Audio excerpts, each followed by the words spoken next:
Zeren, Ren, and Zeren, Ren, and Zeren, Ren, and Zeren. Today we're going to play another great tribal deck, and our commander is a 4-mana 4/4 in Menaya colors. And has when you get a dog, you get a cat. When you get a cat, you get a Ren, and Zeren, Ren, and Zeren, Ren, and Zeren, Ren, and Zeren. It also has an activated ability that deals damage to any target equal to the number of dogs you have. Don't forget it also gains your life equal to the number of cats you gon' draw. And Zeren, Ren, and Zeren, Ren, and Zeren, Ren, and Zeren.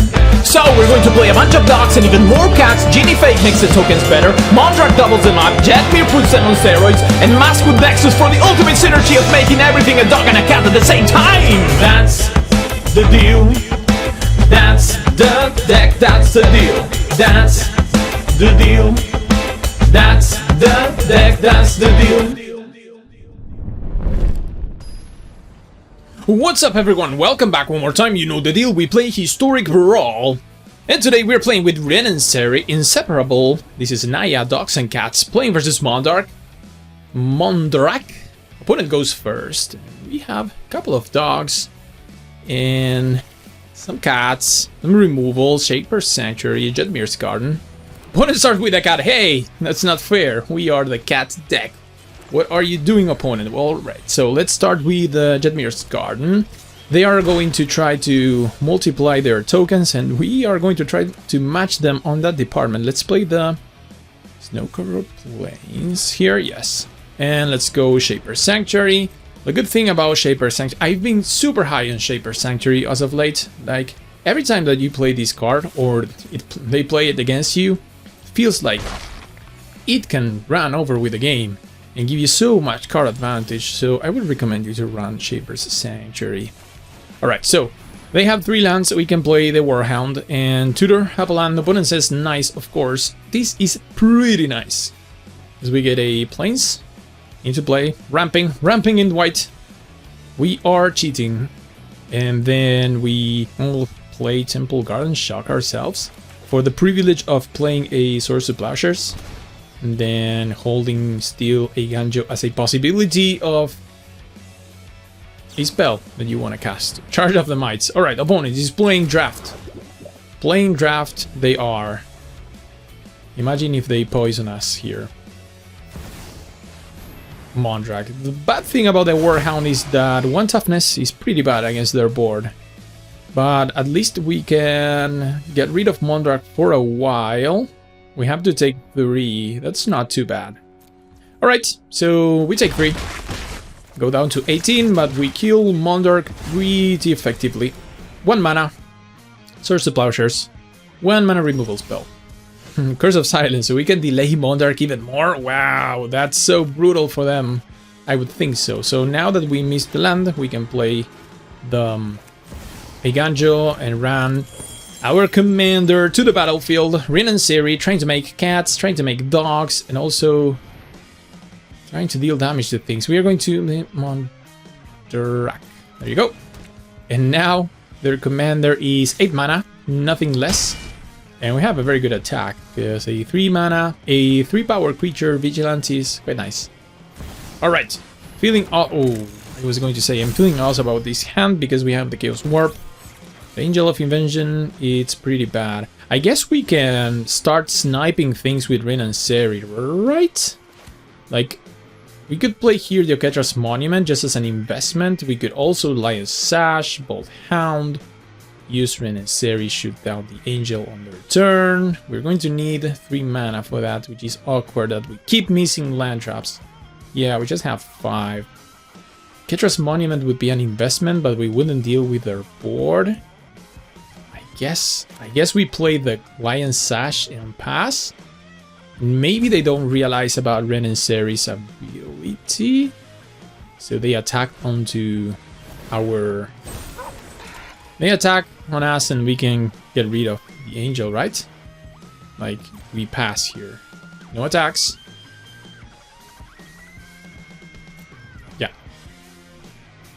and just go to their turn. Renan's Hair is so good. Like, if we manage to play a changeling or something that is a dog cat at the same time, then we get both things, and we can also shoot down things like equal to the number of dogs we control. So we pass priority, then we choose blockers. Let's see, how do we want to block? We can grow, no, we can grow nothing, so we can block there. Let's do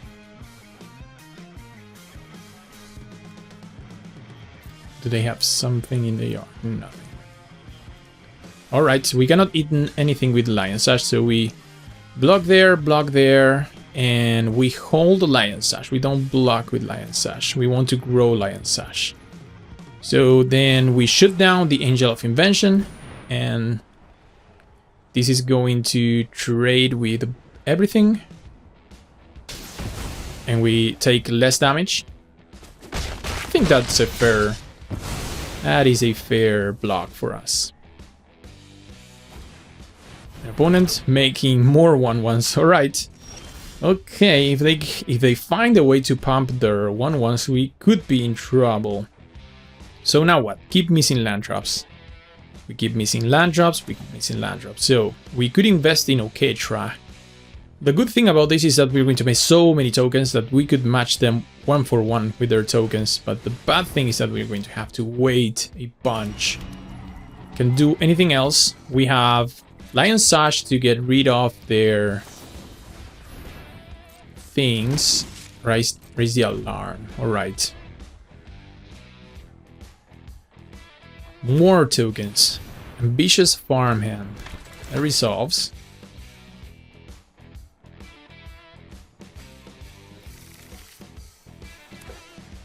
Alright, one card in their hand.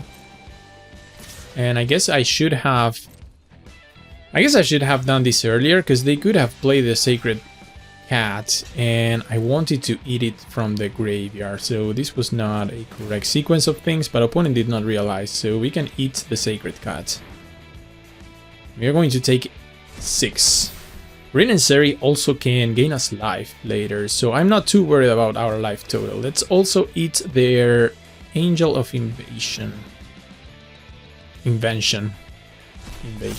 Alright, so that's a good block for us. We're taking 6, going down to 12. But I guess next turn we can start making a huge board. And they just have the 1/1s. Alright, Pack Leader is awesome. Pack Leader is awesome. We keep missing land drops. That's the awkward part. Keeper of Fables can find this action, but I don't know if we are able to afford to attack, given the state of things.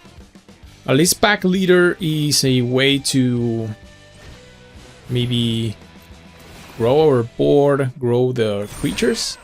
So now every time we play the Orecat, we get 2 tokens. One from Ren and Seri and one from the Oketra's Monument, which is fantastic value. Yeah. We are the token stack. We are the token stack. Nice. Alright, so we are kind of in good shape now. Because even if we don't draw action, then Rin and Seri is a fantastic mana sink. Fantastic mana sink. Oh, by the way, so let's see how this attack. This is a deck from Simone, and I think that 35 lands, as it was originally brewed, it's 3-3-1. It's really low amounts of lands. And my theory or my thesis is that Rin and Seri requires a lot of lands, because even if you flood, you don't want to flood, but even if you have a bunch of lands, then Rin and Seri is a very nice mana sink. Opponent plays the Mondarch. I'm not going to crack the Curse of Silence, because we are going to Chaos Warp that, and we want to delay that even further. So you want to have 39, 40 lands in the Rin and Seri deck, maybe 38 if you want to go down a bit. But I would definitely love to have 2 or 3 more lands here, just to have a constant mana sink on Rin and Seri. So let's block this way, this way, this way. Let's hit that, and this is not a very good attack from our opponent, right? Like we can jump for days. Not jump, but just trade and eat. And they're going to get basically nothing left, more than 1/1, we can also grow... Oh, they don't have a creature. Do we have a creature? Yes, so we can definitely eat our Warhound. Yeah, this is pretty good, right? We can even... Do we have... Oh, no. Alright, so we play Boseiju. We don't have 3 dogs, so we cannot kill Mondrak with Ren and Seri, even if we played a cat to make dogs. So just going to Chaos Warp them. They don't run too many creatures. They just have like these creature sorcery makers. Sorcery creature makers, I shall say. And then after this, we're going to have a pretty good attack. Although we are at 10 and they are at 30.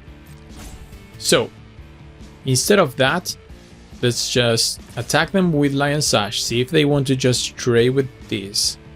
Which we would be pretty okay with that if they just trade. Right? And then just pass. No need to rush the Keeper of Fables. Handwear Militia Captain. That's fine. These are things that we can shoot down. Because now we can do both things if I'm not mistaken. Oh, we don't have double red. That's okay. So now we can shoot down the Militia Captain. And then we can try to deal with Mondarch on our turn. Now they can do the thing where they sack 2 things. But Chaos Warp does not care about that. Pretty awesome. And let's take this opportunity to finish off their graveyard. Ambitious Farmhand. We can also eat Lion Sash. So as I was saying, I think that this deck wants to run more lands than 35. So that's a little twist on the deck that I made. Other than that, the deck is pretty awesome. And there's another land. We need more red mana. Yeah, we needed more red mana, but let me think. Chaos Warp Mondrak, so we have a good attack, unless they high roll here from the top of a deck, and this has happened to me for alright, Jessup Plains. Cool, Jessup Plains. Alright, so let's go on to the big attack. I think that we are safe to attack with the big boys and maybe everything. I don't see them damaging us instant speed or hasty speed, and I feel like this puts them on a what? 2-turn clock. Also eating nothing. All right, so nothing to eat to grow the sash. Yeah. I mean, there's a world where they find like something pretty awesome, like Elesh Norn here to shrink our board and to grow their token, but I don't think that that's going to do it. So now here we obviously crack the Curse of Silence because we don't have another removal from Mondarch, and we just finish off their graveyard just for the fun of it. Let's eat these, and finally it did. Wow, what a performance by the deck against a very powerful deck. Tokens is very powerful, but I guess we are somehow a better token deck than they are. Well, maybe not, but we have functioned pretty well. And Rin and Seri can then take care of Mondrak, and now we have a very good attack. This pack leader prevents the damage to our dogs, and if they want to chump the Lion Sash, then so be it. We have more than enough here to push them to down to what, 1? They can jump 2 things, go to take 6, go to 1. Yeah. Wow, almost a flawless victory. Jeez, wow. Overperforming with the deck. There you have it. Catcher's Monument, just fantastic card, and Ginny Fey in hand. Opponent finds an Arcane Signet, and we are going to GG them back. Just close this game. Fantastic display by Ren and Seri, and just respectfully attack them. Alright, I like it. Good start. Down to 28. Wow, they were at 30 2 turns ago. 30!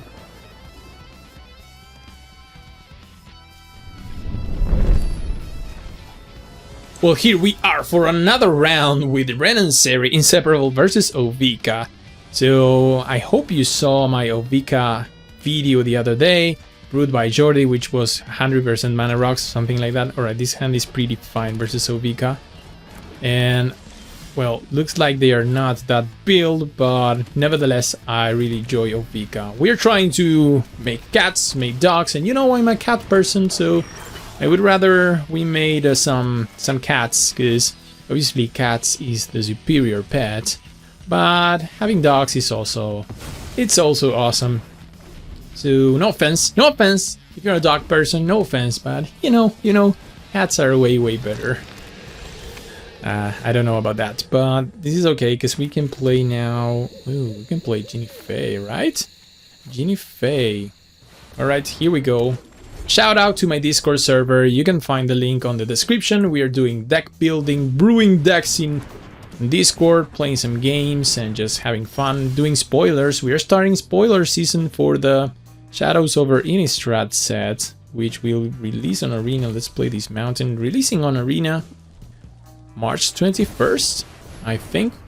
Alright, so Ginny Faye plus Rin and Seri is kind of bonkers, but opponent is about to slam an Ovika that we cannot deal with. Oh, Mightstone and Wakestone. I would rather have seen a Ovika. Yeah. So opponent is almost on the mana rock build of Ovika, which is hilarious. But we didn't run Wizard's class, so they might be just doing their own brew. It's essentially the same. So what do we do? I don't think we can beat this. We needed a removal spell. Cleansing Nova is kind of funny. Cleansing Nova is so funny. Because if we need one more mana to deal with all their artifacts, that's so brutal. One more mana would be... This is the difference, you know, between winning and losing. One more mana and we win this game because we Cleansing Nova everything. And now we are just dead because next turn we just... What? They slam Ovika. What do we remove? Cleansing Nova removes the artifacts, but they just play their mana rocks and they beat us. Ah, we had them. We just had them. I think we missed land drops. Did we? I don't remember how we sequenced this. Alright, so we are not going to beat them. So GG's. Happy to lose to an Ovika deck.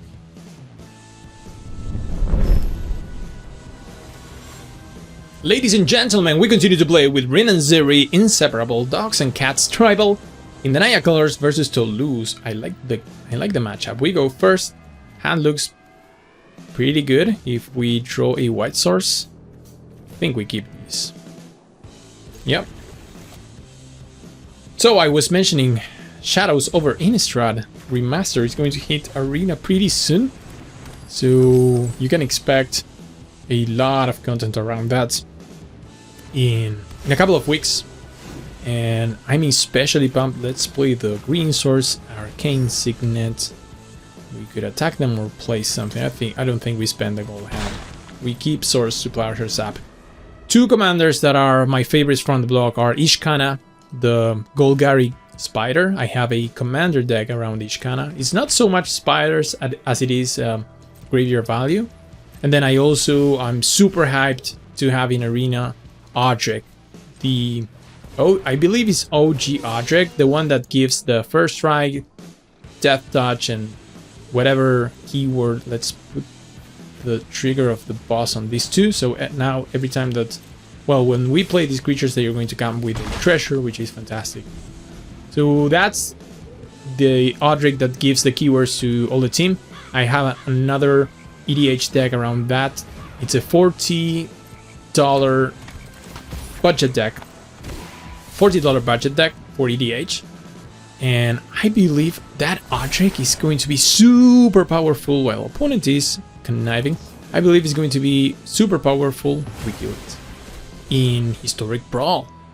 I really think so. Because it's super aggressive in the Overgrown Farmland. We could play Rin and Seri. We could... I think we set up with Guardian Project because we could draw so many cards. Yeah, let's do it. We are not dying whatsoever. So I think that Odric, it's pretty bad in EDH because you have to kill so many people. And the deck can kill out of nowhere, but it can kill one one player or two players out of nowhere if you're lucky. In Historic Brawl, you just have to kill one person. So this is me saying, this is March 13. Odric, Mono White Odric is going to be a very, very, very powerful deck in Historic Brawl. And I'm signing it today, and hopefully I'm able to build that deck before most people. Alright, Rin and Seri. And you know, we play with the commanders that are powerful, but we also want to... Oh no, Tail Send. But we also like to brew around commanders that are not so forward in terms of power. Like, yeah, Atraxa is also... It's okay, but what's the fun about building that when you can build Odrics? But don't get me wrong, the Odric from Crimson Vow was the worst card in the history of Magic. So disappointed in the Odric that made blood tokens. Wow, that was so bad. I was so hyped to have Odric being turned into vampire, and they really fumbled that one. Liliana of the Veil. You wanna make us discard or sack? Sack a creature. What do we sack? We're taking 2 from the Tycoon, but that also makes treasures that we like. I guess we can... It's a close decision. 3 mana, we can pretty much deal with... Well, we can deal with Liliana with 12. So let's sack this one. 25 life, it's okay. We can take a bunch of hits from our own Tycoon. We take 2 here. Settle the Wreckage. Pretty dead in our hand. Ooh, Curse of Silence. So... Rin and Seri draw a card. I don't think... Right now, we could play the back leader, draw a card.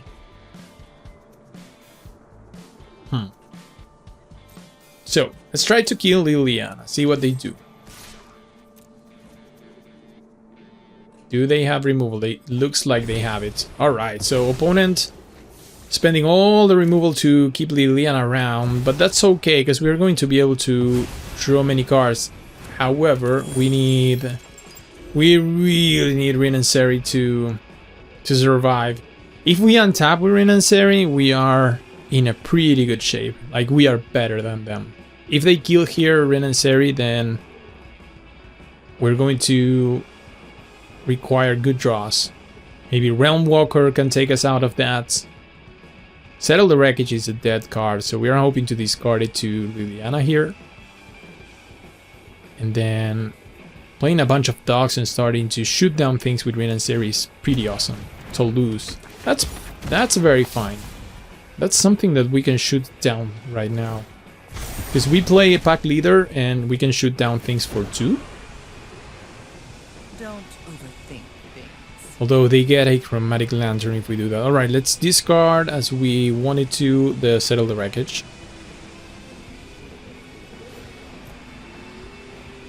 They discarded a Thirst for Knowledge. And yeah, more things that they have under to lose. And what do we have to lose? Let's play Realm Walker, and this is pretty funny because Realm Walker being a dog and a cat at the same time. This is cheating. Makes both tokens. Yeah, fantastic synergies. Because a Realm Walker is both a cat and a dog. However, you might want to explain that. So let's call cat here. So when we play cats from the top of our deck, we get dogs. I think we have more dogs. No, we have more cats than dogs. So that makes sense. We can shoot down the loose. We can discard many things to Liliana. I don't think that Liliana on the battlefield is too bad of a problem right now. So before they can keep discarding to Liliana, let's destroy Toulouse. So they're going to get some value. I think could be worse. And now they are down to 18. They have more cards than us, that's for sure. But we have a Guardian Project, which is our key card in the current state of affairs. And we're going to draw a Vivian Raid. Duke Raid, honoring the Pro Tour World Champion. Vivian Raid. Ren and Seri. People don't play with Rin and Seri enough. It's a very good commander. Hopefully they give more support. Oh, Thoughtseize. So, what do they take? Jinifei? I don't think Jinifei is too good at this board. I think it's better... Pack Leader is better here. Because it also makes us a treasure. So, Curse of Silence, bye-bye. And Vivian... Vivian can take down the Dying to Serve. Pack Leader can find us more action. If we hit a land, we play Vivian. If we don't, then so be it. Oh, there's the land. Alright, so... Ah, we even have the treasure, so that's even better. We don't have to spend the treasure, so now we take down the Dying to Serve. That makes jump blockers to them. We can kill Liliana pretty easily and start... Do we have lethal? We don't. 5, 6, 7, 8, 9, 10, 11. So we can attack into Lily and then all to the face. There we go. Wow, Rin and Seri putting very good performances here. Whatever. I mean, the deck is not going to be tier 1, but it's really fun.